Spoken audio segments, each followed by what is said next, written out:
Hey, Southdown. This is Leinwand here. I'm very excited to be reading a Southdown story to you tonight.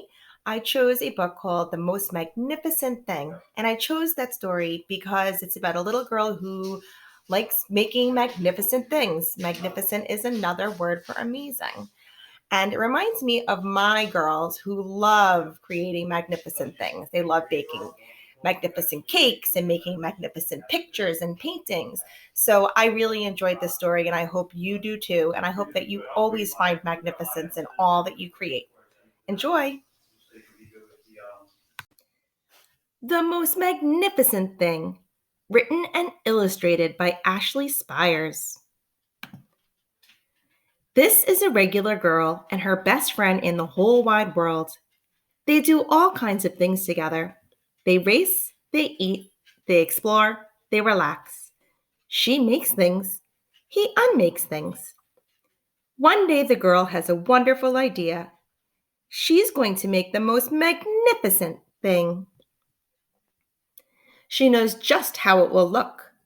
She knows just how it will work. All she has to do is make it, and she makes things all the time. Easy peasy. First, she hires an assistant. Next, they gather their supplies. They set up somewhere out of the way and get to work. The girl tinkers and hammers and measures, while her assistant pounces and growls and chews.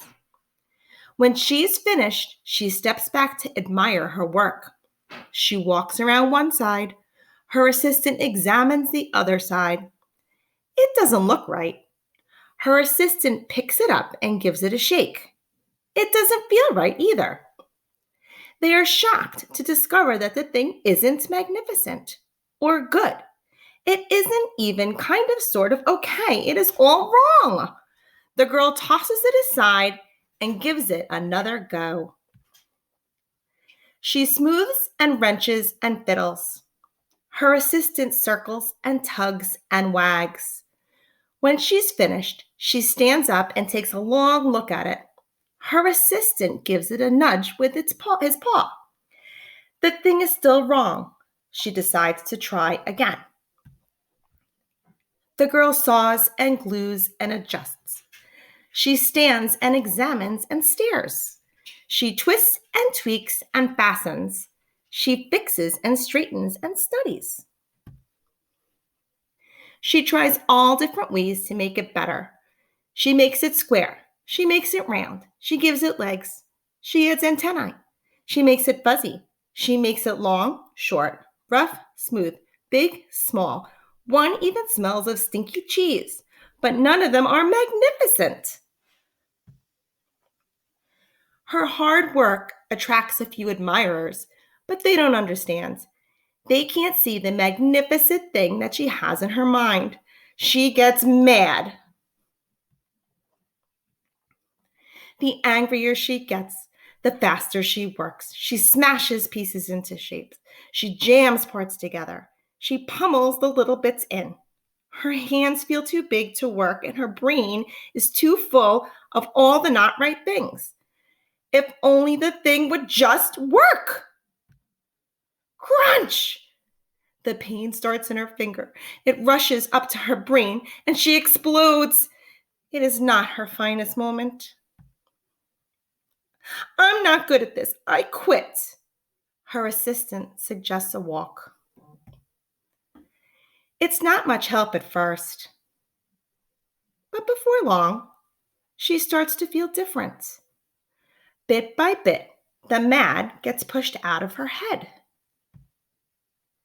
As they stroll along, she comes across the first wrong thing she made. The bad feelings are about to start all over again.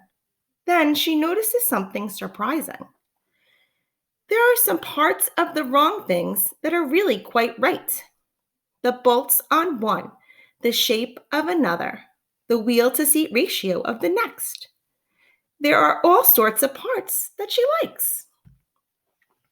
By the time she reaches the end of the trail, she finally knows how to make the thing magnificent. She gets to work. She works carefully and slowly, Tinkering, hammering, twisting, fiddling, gluing, painting. Her assistant makes sure there are no distractions. This is the perfect thing to ward off bears. This will stop that leak. This one's all wet. The afternoon fades into evening. Finally, she finishes. She alerts her assistant. The pair take a good long look. It leans a little to the left, and it's a bit heavier than expected, but the color could use a bit of work too. But it's just what she wanted.